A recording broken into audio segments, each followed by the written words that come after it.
یعنی عجیب بات نہیں ہے اللہ اکبر کہہ کے نماز شروع کی جاتی ہے بغیر بسم اللہ کے. بغیر بسم اللہ کے نماز شروع ہوتی ہے.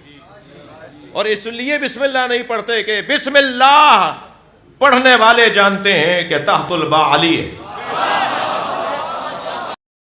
بسم اللہ الرحمن الرحیم. عباس بولتے ہیں تو لگتا ہے علی بول رہے ہیں. ان سب کی زبان ایک ہی ہے. فرماتے ہیں الحمدللہ الذی شرف ھذا.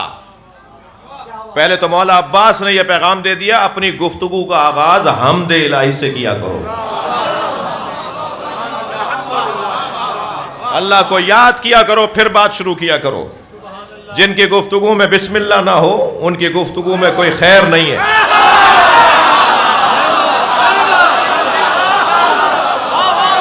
مجھے بہت اچھا لگا.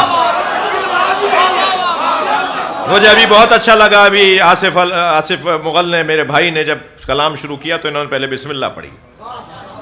جی بسم اللہ مولانا اون کا دیا ہوا نسخہ. اللہ ان کی مغفرت فرمائے.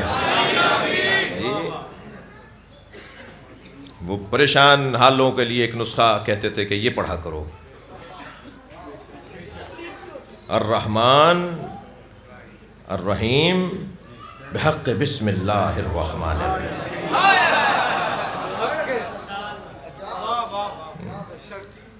میں بچوں اور جوانوں سے بات کر رہا ہوں کہ کوئی کام اپنا بغیر بسم اللہ کے شروع نہیں کرو. جی معمولی سی اگر ایک لائن بھی لکھنی ہو نا پہلے بسم اللہ لکھو. اس وجہ سے بھی لکھو تھکے تو نہیں.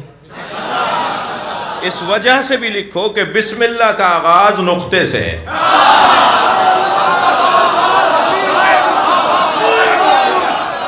بسم اللہ الرحمن الرحیم کو مسلمانوں نے نمازوں میں سے نکال دیا بغض علی میں.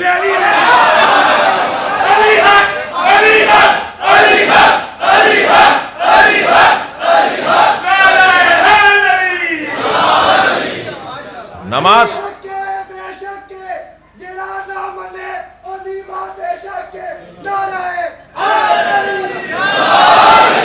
یعنی عجیب بات نہیں ہے اللہ اکبر کہہ کے نماز شروع کی جاتی ہے بغیر بسم اللہ کے.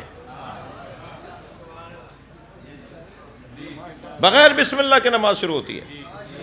اور اس لیے بسم اللہ نہیں پڑھتے کہ بسم اللہ پڑھنے والے جانتے ہیں کہ تحت الباء علی ہے. اور کیونکہ علی بسم اللہ پڑھتے تھے اس لیے بسم اللہ کو ہٹا دو. میں ہاتھ جوڑ کر کہوں گا اگر کوئی ہاتھ جڑوانا چاہتا ہے کہ خدا کے واسطے علی والے بغیر بسم اللہ کے گفتگو شروع نہ کیا کریں. تم بینکوں کے اگر مثال صدر محترم بھی ہو پورا لاہور تمہارے ہاتھ میں 200-250 برانچوں کے تم صدر ہو اور اہم ترین کوئی اجلاس ہو رہا ہے جس کے اندر تم معاشیات پر گفتگو کرو گے جی تو بسم اللہ پڑھ کے بات شروع کرو. تعجب ہوتا ہے کہ مسلمان اور وہ بھی علی کے چاہنے والے گفتگو شروع کر دیتے ہیں اور بسم اللہ کا پتہ نہیں ہوتا.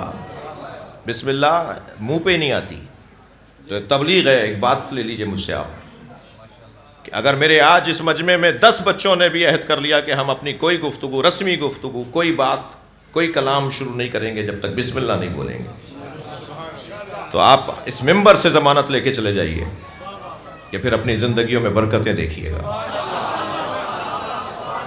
میرے معصوم امام ارشاد فرماتے ہیں جس نے بسم اللہ کے بغیر کلام شروع کیا اس کے کلام میں برکت نہیں. جس نے بسم اللہ کے بغیر کام شروع کیا اس کے کام میں برکت نہیں. جی بسم اللہ کتنی طاقت ہے اس بسم اللہ میں. جب حضرت یوسف کو کوئی تولنے والی چیز نہیں مل رہی تھی تو حضرت یوسف نے فرمایا ایک پلڑے میں بسم اللہ رکھ دو ایک میں مجھے بٹھا دو. تو معلوم ہوا کہ بسم اللہ کا وزن سنگین ہے. توجہ کر لیا آپ نے. اگر آپ ہمارے لیٹسٹ ویڈیوز کے بارے میں جاننا چاہتے ہیں تو ہمارے چینل کو سبسکرائب کریں اور بیل آئیکن کو پریس کریں. شکریہ.